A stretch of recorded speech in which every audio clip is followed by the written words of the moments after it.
তাই এবার সব কিছু প্রমাণ করতে যাচ্ছে। হ্যাঁ বন্ধুরা, এমনটাই দেখতে পাবেন। বিস্তারিত জানতে ভিডিওটিতে লাইক দিয়ে চ্যানেলটি সাবস্ক্রাইব করে দেখতে থাকুন। গল্পের শুরুতেই দেখা যাবে ইশিকা বলছে স্বস্তিককে যে তুমি যাবে না তুমি বৌদির কাছে। আর বলে যে আমি যাব। এরপর বলে না বলছি তো তুমি গীতার কাছে যাবে না। এলিন বলে তোমরা একটু চুপ থাকো না, দেখছো তো অসুস্থ। আর তখন এদিকে দেখা যাবে বারবার করে বর্ণি কাকিমাও বলতে থাকে তুমি গীতার কাছে যাবে না। আচ্ছা তোমার কি লজ্জা শরম বলতে কিছু নেই? দেখছো তো তোমার বাবা অসুস্থ।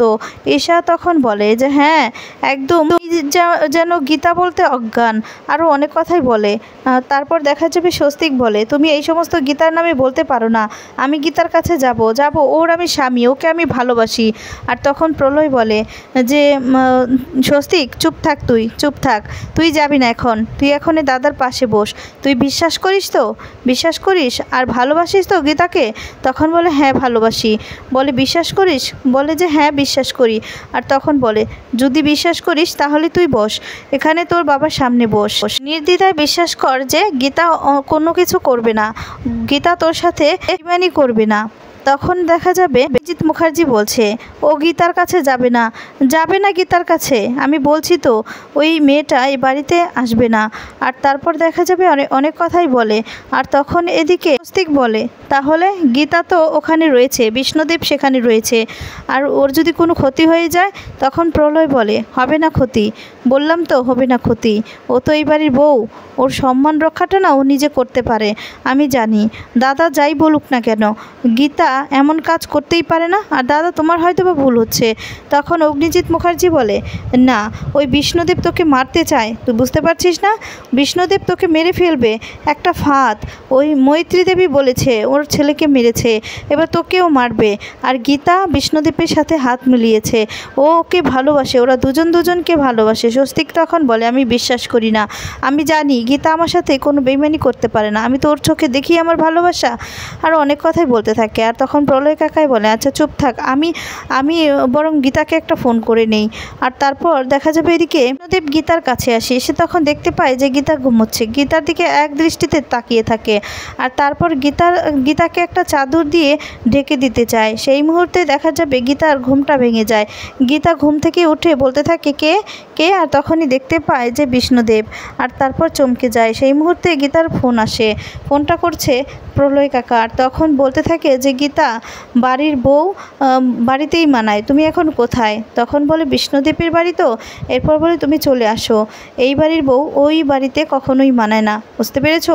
আর তখনই এদিকে অগ্নিজিৎ মুখার্জি বলছে ও আসবে না ও যদি আসে ওর ঘাড় ধাক্কা দিয়ে আমি বাড়ি থেকে বের করে দেব। যা শুনে কষ্ট পায় গীতা তখন বলে কাকা আপনার উত্তরটা আপনি পেয়ে গিয়েছেন তো? আমি যাব কি করে ওই বাড়িতে? নিশ্চয়ই যাব, ওই বাড়িতে আমি যাব নিশ্চয়ই, কিন্তু আমি প্রমাণ করে দিব যে আমি নির্দোষ। আমি প্রমাণ করেই ওই বাড়িতে আমি যাব। আমার শ্বশুরমশাই না যদি নিজের মেয়ে হতো তাহলে এমনটা কখনোই করতে পারতেন না, কখনোই না। নিজের মেয়ে নই তো, পর তো, ছেলের বউ তো, তাই উনি বিশ্বাস করতে পারলো না। আর আমি না স্বস্তিকবাবুকে খুব ভালোবাসি। স্বস্তিকবাবুকে এখানে আছে কি যে বারবার করে বলতে থাকে যে গীতা আসবে না, সেই সমস্ত কথা গীতা শুনে খুব কষ্ট পায়। আর বলে কাকা আপনি না চিন্তা করবেন না কাকাই, আমি ঠিক সময় মতো বাড়িতে ফিরে আসবো। বাড়ির বউ বাড়িতে তো আসতে হবেই। আর যদি বাড়ির মেয়ে হতাম আমার শ্বশুরমশাই কখনো এই কাজটা করতে পারতেন না। যাই হোক কাকাই, আমি না আর কথা বলতে পারছি না, আমি রাখছি কাকা।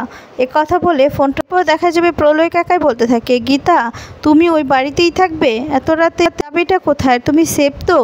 বিষ্ণুদেব আর তখন বলে হ্যাঁ আমি একজন নারী, আর আমি নিজের রক্ষা নিজে করতে পারি। সবাই জানে কোর্টের ভিতরে আমার মুখ চলে, কোর্টের বাইরে আমার হাত চলে, তাই আমার রক্ষা আমি করতে পারবো।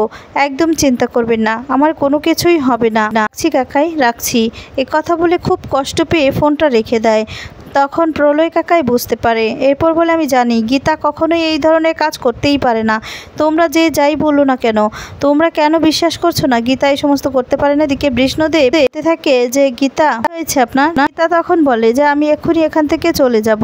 আর তারপর বলে এত রাতে চলে যাবেন না? আপনি চলে যাবেন না। তখন বলে বিষ্ণুদেব আপনি কথা বলবেন না। সেই মুহূর্তে দেখা যাবে বিষ্ণুদেবের ফোন আসে। বিষ্ণুদেব তখন ফোনটা রিসিভ করে। তখন মৈত্রী ফোন করে। মৈত্রী তখন বলে, কি কেমন চলছে দুজনের প্রেম? দুজন তো একা, এখন বাড়িতে আছো একা, তাই না? প্রেমটা না জুটিয়ে করো, জুটিয়ে। অনেক তো প্রেম করেছো, এটাও করো, জুটিয়ে প্রেম করো তোমাদের প্রেম। আর তখন দেখবে সকালে না, একদম সকাল সকাল একটা নিউজ বের হবে তোমার আর গীতার নোংরামোর নিউজ। তখন তো বিষ্ণুদেব রেগে যায়, রেগে গিয়ে বলতে থাকে যে মৈত্রী। এদিকে গীতা অবাক হয়ে যায়, চমকে গিয়ে বলতে থাকে মৈত্রী ফোন করেছে। আর তারপর দেখা যাবে ফোনটা রেখে দেয়। আর এদিকে তখন বিষ্ণুদেব বলতে থাকে আমি বরং বাইরে যাচ্ছি, আমাদের দুজন এক বাড়িতে থাকলে হয়তো বা থাকাটা উচিত হবে না। কারণ কি মৈত্রী বলছে আমাদের নিয়ে নাকি সকালে হেডলাইন হবে, খারাপ কিছু বের করবে, তাই বলছি আপনি থাকুন, আমি যাই। এত রাতে আপনি কোথায় যাবেন? তখন দেখা যাবে গীতা বলে আমি যাব, আপনার বাড়ি আপনি থাকেন, আমি এখানে থাকতে পারবো না। আপনি কেন বুঝতে পারছেন না? তখন বিষ্ণুদেব বলে আপনি তো বাইরে তো অনেক বৃষ্টি হচ্ছে, ভিজে যাবেন। তখন বলে হ্যাঁ আমি ভিজবো, তারপরেও আমি এখানে থাকতে পারবো না, প্লিজ এই অনুরোধটা আমাকে আর করবেন না। এই বলে গীতা সেখান থেকে বেরিয়ে যেতে লাগে। আর চাদরটা তখন দিয়ে যায় বিষ্ণুদেবকে। বিষ্ণুদেব আর কিছুই বলতে পারে না, চুপ করে তাকিয়ে থাকে গীতার দিকে। আর তখন মনের দুঃখে গিয়ে গান গাইতে থাকে। আর তারপর গীতার কথাগুলোই ভাবতে থাকে। এদিকে দেখা যাবে বাবু কারোর সাথে ফোনে কথা বলছিল আর খুব রাগ করছিল। সেই মুহূর্তে সেখানে চলে আসে গীতা তখন বলে বড়বাবু। এরপর গীতাকে দেখে বড়বাবু একটু রেগে যায়, রেগে গিয়ে বলতে থাকে যে কেন এখানে এসেছেন? আর তখন দেখা যাবে বিষ্ণুদেবের সাথে যে রাতে ছিল, কালকেও ছিল, আর বাড়িতে যে কি হয়েছে, কে মারতে এসেছে, সমস্ত কিছু টোটালি বলে দেয় বড়বাবু। তখন তো গীতা চমকে যায় আর বলে এক মিনিট আপনি কি করে জানলেন? এই সমস্ত কি করে জানলেন? আর তখন বলে আপনার কাছে কৈফিয়ত দিতে আমি রাজি নই। আর তখন গীতার সাথে এমন ব্যবহার করতে থাকে যা দেখে চমকে যায় গীতা। আর তখন বলে আমি ভাবতেও পারিনি যে আপনি এমন ব্যবহার আপনার কাছ থেকে আমি পাবো। তো যাই হোক, আমি জানি কেউ আপনাকে উস্কাচ্ছে, তো আমি সৎ, আমি প্রমাণ করে দিব। এই গীতা এলএলবি প্রমাণ করে দিবে, গীতা এলএলবি সৎ। আপনারা যার হয়ে কথা বলছেন না, আর নিজেরাই তখন একদিন বুঝতে পারবেন। এই বলে অনেক কিছুই বলতে থাকে। আর তখন বড়বাবু রেগে যায় আর বলে দেখুন এটা আপনার কোর্ট নয়, বুঝতে পেরেছেন? আপনি এখানে সেই সমস্ত কথা আমাকে বলতে পারেন না, এক্ষুনি এখান থেকে বেরিয়ে যান। গীতা তো অবাক হয়ে যায় আর বলতে থাকে বড়বাবু আপনার কাছ থেকে এই সমস্ত কথা, মানে আপনি তো আমাকে চিনেন, অন্তত সেই বস্তি থেকে শুরু করে সমস্ত কিছুর পিছনে আপনি আছেন, সমস্ত কিছুই আপনি জানেন যে এর ধরনের কাজ আমি করতেই পারি না, আমাকে কেউ ফাঁসাচ্ছে। সেই মুহূর্তে দেখা যাবে বাবুর ফোন করতে থাকে মৈত্রী। গীতা তখন দেখতে পায় যে মৈত্রী। এই বলে গীতা তখন ফোনটা নিতে যাবে। সেই মুহূর্তে বড়বাবু বলে আপনার এত সাহস কি করে হয় আমার ফোনে হাত দেওয়ার? আপনি কেন আমার ফোনে হাত দিচ্ছেন? যান, এক্ষুনি এখান থেকে বেরিয়ে যান। এরপর গীতাকে সেখান থেকে অপমান করে বের করে দেয়। গীতা খুব কষ্ট পায়, কষ্ট পেয়ে তখন বলে যায় যে এই যে আমি আপনাকে বলে যাচ্ছি আমি যে নির্দোষ সেটা আমি প্রমাণ করেই দিব। আর বিষ্ণুদেবের কেসটাও আমি লড়বো, হ্যাঁ আমিই লড়বো। আর এই কেসটা আমি জিতেও যাব, আপনাদেরকে চ্যালেঞ্জ করে যাচ্ছি। আমার তিনটাই কারণ এখন বিষ্ণুদেবের হয়ে এই কেসটা জেতা, বিষ্ণুদেবের বাড়িতে কে মারতে গিয়েছিল তাদেরকে ধরা, আর কে এই সমস্তর পিছনে আছে সব কিছুই ধরা, কে নির্দোষ প্রমাণ করা। আর তখন এই বলে গীতা সেখান থেকে রেগে চলে যায়। গীতার রাগ দেখে বড়বাবু একটু কষ্ট পেলেও কিছুই করার থাকে না, কারণ মৈত্রী দেবী বড়বাবুর মেয়েকে আটকে রেখেছে। আর তখন বলেছে যে যদি কোনো রকম করে তাহলে তাকে মেরে ফেলবে, তাকে দিয়ে ভিক্ষে করাচ্ছে, আর যদি বেশি রকম করে একদম গাড়ি চাপা দিয়ে মেরে ফেলবে। তখন দেখা যাবে মৈত্রী দেবীর সাথে বড়বাবুও খুব রাগ করতে থাকে আর বলে কেন এমনটা করছেন? আপনাদের মতো নোংরামো মানুষদের জন্যই না আজ এই অবস্থা। আর তখন বলে জানেন তো গীতা আর বিষ্ণুদেব এক জায়গায় আছে, আর এটা নিয়ে সকালেই নিউজ বের হবে, নোংরা নিউজ বের হবে। তখন বড়বাবু বলে শাট আপ, গীতা ওই বাড়িতে নেই, নেই ওই বাড়িতে। আর তখন বলে কি বলছেন কি? এ কথা শুনেই চমকে যায় মৈত্রী দেবীর কাজটা তো আর সফল হচ্ছে না। গীতা তো আগে থেকেই বুঝতে পেরেছে নোংরা কিছু হবে, তাদেরকে নিয়ে নোংরামো কেউ না কেউ কিছু তো লিখবে, তার জন্যই বাড়ি থেকে বেরিয়ে আসে।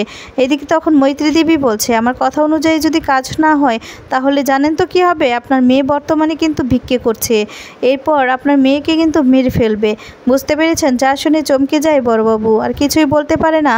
বড়বাবু তখন অঝরায় কাঁদতে থাকে আর তখন মেয়েটার কথাই ভাবতে থাকে। এরপর ফোনটা রেখে দিলেই তারপর দেখা যাবে সেই লোকটার কথাও ভাবতে থাকে। সেই লোকটা বলেছিল যে তার মেয়েকে মেরে ফেলবে আর গাড়ি গাড়ি চাপা দিবে কথাগুলো না শুনে।